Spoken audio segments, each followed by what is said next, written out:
So our next point of call is spotlighting innovation and inclusive growth for a sustainable Nigeria, because it's not just about, of course, inclusion. You're in the world of Internet of Things, AI technology, blockchain. Did you guys see that picture of the Pope wearing the puffer jacket? I could have sworn it was real. And we are in interesting but also quite dangerous times. So it's something that we must, as a country, get ahead of and take cognizance of. So our next speaker is Oreoluwa Somolu Lesi. She's the founder and executive director of Women's Technology Empowerment Center. Let me tell you a little bit about Oreoluwa before she comes to the stage.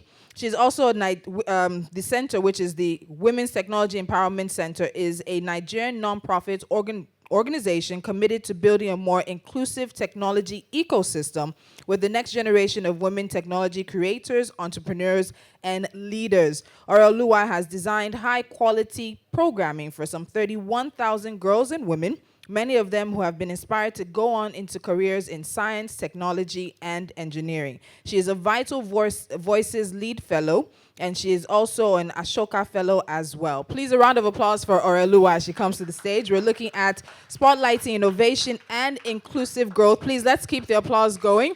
She is our last speaker of the day, but we do have a panel session as well, so let's encourage her. Thank you so much, Oreoluwa. Thank you. All right. Good afternoon. I'm sure it's afternoon by now. Good afternoon, ladies and gentlemen. Thank you so much for the invitation. And yes, I am also a proud advisory board member of Budgets. And I'm very proud of the work they are doing. I think it's very important. I think that very often, especially as citizens, we may often feel very powerless. We feel that maybe our job is limited to voting, and then we keep quiet, and then 4 years later, we go out to vote again. But there's a very important work of accountability that must be done. So I really have to give it up for Budget for doing that. So I'm here to talk about innovation and inclusion, and I can give a background about what I do. I am the founder and executive director of WTech, the Women's Technology Empowerment Center. And what we do is we're building the next generation of female technology builders, entrepreneurs, and leaders. So I think that's very relevant because that's part of what I'm here to talk about. So I'm talking about inclusion, but beyond gender, also people living with disability, because my organization also does very important work with young people who have special needs, especially in terms of Down syndrome, autism, cerebral palsy, and really showing what they can do in terms of technology. So the previous speakers, the keynote and then my two co-speakers have really, I think, laid a very good foundation in terms of where we are in Nigeria. We've looked at the budgets, the current budget, and the budget of the previous year. We've looked at expenses. We've looked at our fiscal history. We've looked at where there are gaps, where we can possibly cut down expenses and also shore up revenue. And those are very important. We've also looked as taxes as well. Tax as a very important form of generating income. I mean, which it is, you know, the biggest source of income. And then we looked at entrepreneurship, which is very, very important. I think Nigeria really lives and thrives on the back of SMEs and the nano and micro size SMEs. I think more people are involved, or even if they have a full-time job, they are also running an enterprise. So it's very important. And so I will look at the layer that innovation and technology can also bring as well. Now, when you looked at the budget, we saw that, and we looked at also the fiscal history. We saw that for last year and the year before, non-oil revenue outstripped revenue from oil. And that's for a variety of reasons, as we already learned from the previous speaker. So apart from other sectors are very dynamic, but also we've had a lot of production falls in oil. So, but a large portion of that non-oil revenue was actually driven by the ICT sector. And that's very important because as we're looking at Nigeria today and also moving to the future, we also start to think about the role that technology can play in really pushing us forward and catalyzing the developments that we are hoping for our country. So if we look at the manifesto of our new president and his administration, he had promised that within the first 2 years, so the first 24 months, to create 1 million new jobs in the information, communication, and technology sector. Well, there are no details on how this is going to be done, but in addition to that, they also identified 7 critical areas within the technology space that the administration would focus on. And one is the startup ecosystem. And Adenike spoke about entrepreneurship in Nigeria. They had said that they were going to provide access to funding, capital for the local startup ecosystem, and also to encourage foreign investors to continue investing in Nigeria. And also implement policies to train and build capacity among Nigeria's youth. One thing about policies is Nigeria is very policy rich, but when it comes to implementation, therein lies the challenge usually. And then we had the prioritization of the implementation of digital services by the government. So the previous speakers had also spoken about making governance easier and making the process of interacting with the government easier. Having one-stop shops where you can engage in all the government services you need to. So whether it's applying for permits, it's paying your taxes, it's printing your tax receipts, and making it easier and easier to access and easier to use by citizens. And so that was another priority of the administration. Then supporting local assembly and manufacturing of tech devices, notably smartphones, because most assembly and manufacturing is done outside, and so money is going out of the economy. The administration had also identified focusing on infrastructure and transportation to help grow the e-commerce industry because that's, logistics is a really big issue in that sector. Then another really interesting one is providing broadband for 90% of the population by 2025. A previous administration had also spoken about providing broadband for all, though that's is yet to happen. And then the 7th critical area was actually a departure from one of the policies of the previous administration in terms of cautiously and prudently adopting blockchain technology. There's no mention about AI, but we assume that, that will be there somewhere. Now, as with, it's very easy to promise things, and I think we're all very familiar with the promises of administrations. But when it comes to the actual implementation, therein lies the challenge. As they say, the devil is in the details. So, but we can be cautiously optimistic. At least we've had the removal of the fuel subsidies, which is very painful, but it's really, really important for us to be able to at least reduce hemorrhaging of money that is going out and debts that the country is incurring. And then the hope is that the savings that are being made from those fuel subsidies can be challenged, can be channeled into productive ways. And one of those ways particularly is in terms of innovation. So I'm going to talk a bit about what I think this administration can do. But maybe I can step back a bit and talk about the lay of the land, especially in terms of women's participation and people with disabilities and innovation. So according to the figures that we have from the Nigerian Bureau of Statistics, only about 22% of the people studying engineering, technology degrees in Nigerian universities are women. That means that the remaining 78% are men. When you look at the technology workforce as well, roughly about 20% are women. And you kind of expect that because if 22% are in university, not everyone ends up in the workplace. And so you have that reduction. Then further research shows that most women in tech drop out within the first 10 years. And that's for so many reasons. Sometimes it's workplace policies, unfriendly workplace harassment in the workplace. But I think a biggest part of it is women who are not even encouraged to pursue technology in the first place because of a lot of socialization. Growing up, you hear comments like, why are you doing that? Tech is for men, or it's too hard, leave that for your brother to do, or, why don't you ask someone? And even within the classroom, there are classroom dynamics that are discourage girls from really engaging and participating.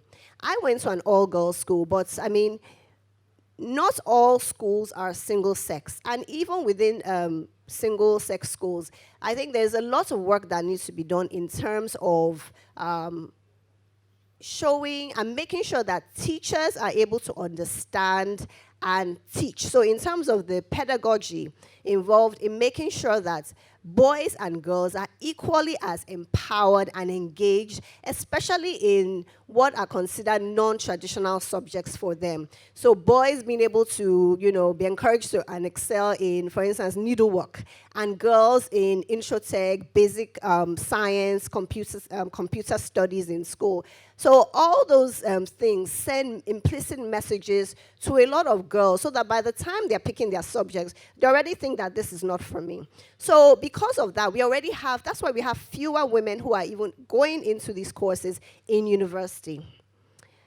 So what can be done? I will talk a bit about policies and suggestions for the administration in terms of innovation in general, and then I will kind of drill down to women. So it is very important, like the previous speakers have said, to make sure that we have policies and guidelines in place that support startups. Last year, we had the startup bill that became signed into law and became the Startup Act. And that was policy really from the grassroots level because it emanated from startups themselves, from entrepreneurs who felt the pinch, who knew what challenges they had and where they needed help. And so that was passed into law. Now, I think most states, maybe no states actually has domesticated it. So that's also an example of having a policy that is like a toothless bulldog. So I think that the administration also needs to look at the policies that we have. So the Startup Act is a very, very good one. And make sure that it's effective as it should be. So the Startup Act provides a legal framework for startups. Now, in order to be considered a startup, you have to have applied for a startup label. And there's a process for doing that. There's a secretariat and there's a government agency from which you apply for this startup label. Technology is something that can actually help make the process easier. I don't see any reason why you should have to go to one agency and another agency. And we know how things are. We know the layers of bureaucracy that exist. If startups are finding that they have to apply for a label in order to qualify for the benefits of the Startup Act, it's going to be ineffective. But then some of the benefits are up to 5 years of tax holiday, so they don't have to pay company income tax for the first 5 years. And that's important because especially in an environment like Nigeria that has a lot of challenges, it is very, very important that organizations are really able to solidify their processes and build their revenue because those first 5 years are critical. Most businesses actually fail within the first 5 years, so that is really, really important. Also, the Startup Act can also provides exemption from other contributions, such as the Industrial Training Fund, and then other access to grants and loan facilities. But what we hope is that this process can be streamlined and easy, and technology introduced in it so that it's straightforward and there's no man-no-man elements introduced into it. So let me talk about, maybe give some examples of some policies or some strategies that have been done before, maybe by previous administrations, that were targeted at improving the space of entrepreneurship, especially female participation. Some years ago, this was actually during the Goodluck Jonathan's administration, we had the Digital Girls Club. And this was a club that targeted girls in secondary school at a stage where a lot of girls are losing interest in technology.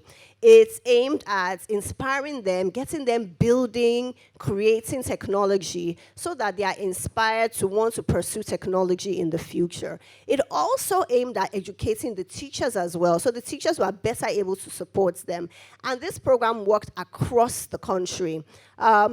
Today, it's no longer in existence because we know how it is. Every 4 years, if a new administration comes, the plans of the previous administration, are discontinued. But that really set a good foundation because many of the girls who participated in that program either ended up going into science, technology, engineering, maths-related courses, or at least they were excited and they were made aware of the possibilities that existed for them. Also, their teachers as well also benefited from that. I think that really the administration needs to look at partnering with organizations that are doing work in terms of bringing opportunities for girls and women and also young people with special needs. A lot of times, government tries to actually do this work themselves, but there are agencies and there are organizations that are already doing this work. Now, unfortunately, many of these organizations are doing it, maybe you could say piecemeal or in different parts of the country.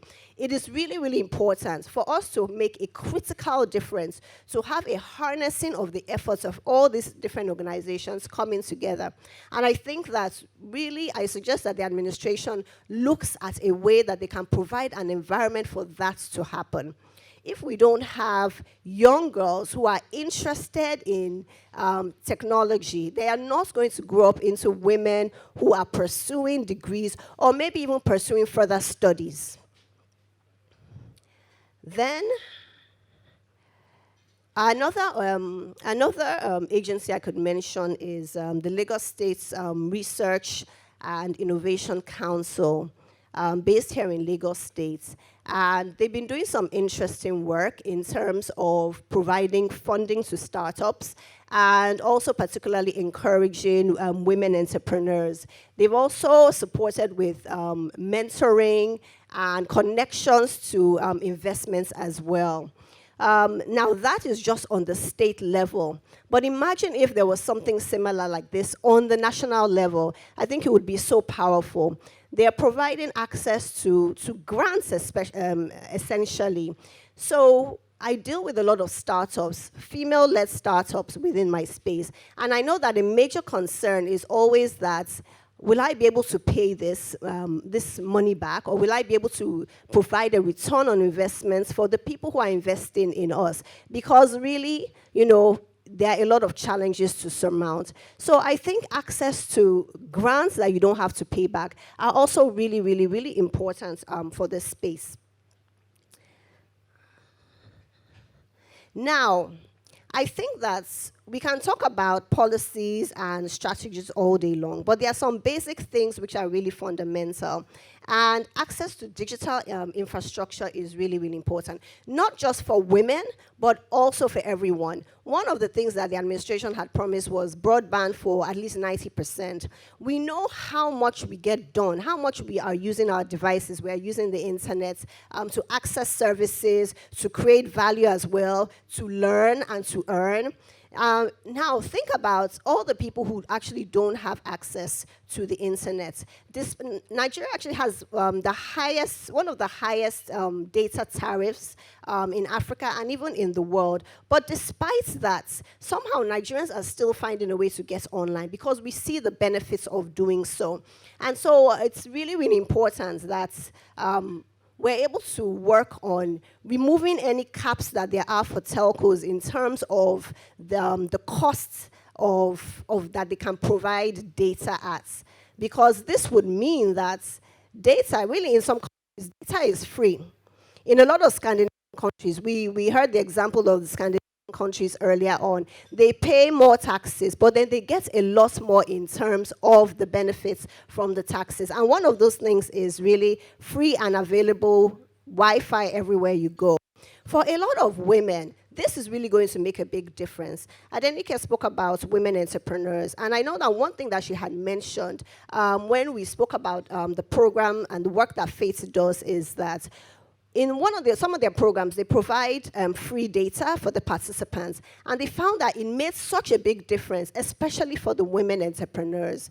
Now, imagine if women are able to get online, they're able to run their businesses, and with digital media now, there's so much that you can do on your own. You don't need to have, you can reduce the cost of having a team, and you can shore up that money that you'd have spent hiring other people, because there's so much you can do. Marketing, bookkeeping, HR, you can do all that with technology.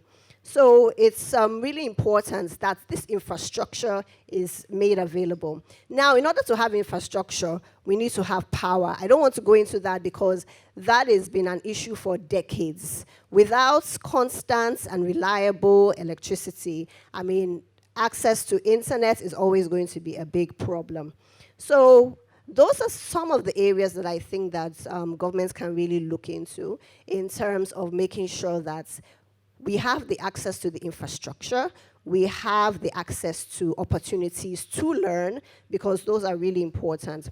It's also important that where policy is put in place, it has clear targets. One of the previous administrations had a broadband policy that stated that they would provide broadband for all. And there was also a segment that also included the provision or the prioritization of broadband for women. But there were no specific targets. And what you can't measure, you basically don't get done. There are some examples of some countries that have had really fantastic policies, and especially broadband policies with very clear targets. Botswana and Costa Rica have their policies, and they have very specific numbers, that this is the number that we must reach in terms of providing access to the internet for women, or providing access to infrastructure. Sometimes it's smartphones for women. Also, provision of access hubs being spaces that people who don't have access to their own internet can come to, and they're able to get online. As we speak about women across the country, and as we speak about access to the internet, it's also important to look at women in different parts of the country. And we look at women, especially up north, and for them, having that access, their own private access to the internet, is really important, because they can really leverage on it for the things that they're doing. But if that is not available, having spaces that are women-only or women-friendly, where they're able to come together for learning, for internet, for infrastructure that they can use, and it's a women-only environment, is also really, really important. So those are some of the suggestions that I have in terms of proposals of areas that this current administration should focus on. It's really important to keep in mind that a lot of these things cannot be implemented over the next 4 years. If we look at a country like Singapore, that's moved itself from a underdeveloped country to where it is now, essentially a first world country, it took years. And there was a plan in place, and there was a plan that transcended each administration. It is very important that we are also able to look beyond each administration and think about what can be done over the next 20, 30 years. Now, in the world, the gender gap exists everywhere. It's not just a Nigerian and African thing. I think it's very important to say. So even in the Western countries, they are also battling with the challenge of not having enough girls who are interested in science and technology, and therefore moving into the workplace. All the different issues that we are speaking about here, also in terms of women not staying in degrees in STEM, women graduating but not staying in the workplace, women not rising to the top, women not creating technology, women not involved in technology policy, they exist everywhere. Because that socialization that implies that women are not built or made for technology, I think it exists everywhere, though in some places less than other places. There is a shortage of $524 billion that exists because of this gender gap. When you think about the fact that half of the world's population are not as involved in technology, they are not learning, they are not using, they are not contributing to this sector as much as they could, you really see the problem. And now more than ever, and as we move into the future, technology is an integral part of jobs, is an integral part of living as a citizen, because we live not just as regular citizens, but really as digital citizens. There are parts of the world you go to, and you go to a shop and there's no attendance. You have to be able to check out yourself. You have to be able to interface with that technology. And that is leaving behind elderly people, is leaving behind women who may not have access and that knowledge about that technology. It's also leaving behind people with disabilities. It's estimated that there are about 27 million people living with disabilities in Nigeria, and that includes physical disabilities that you can see and the ones that you can't see. And when we think about our schools, we think about public buildings, we think about private buildings, and we think about the access to those buildings. It's really impossible. What we're essentially saying is that if you're a person living with a disability, don't bother coming out. Don't try and engage with the world, because it's not set up for you at all. So in schools, you find that a lot of young people with disabilities, number one, there's the stigma that exists when parents will not even, let their children go out to the schools. But then even accessing those schools is also a problem.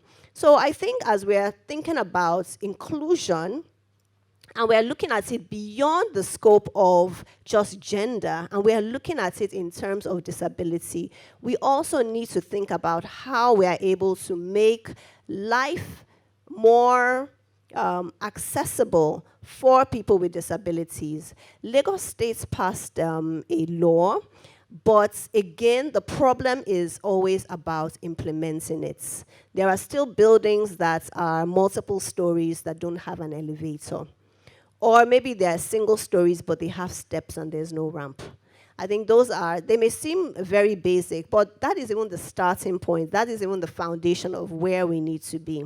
So it is important that we have people who are knowledgeable about this. One thing that Edenike had said was that you can't advocate maybe entrepreneurship or want to have an agency that's pushing entrepreneurship, but you don't have people who have an entrepreneurial mindset who are involved in it.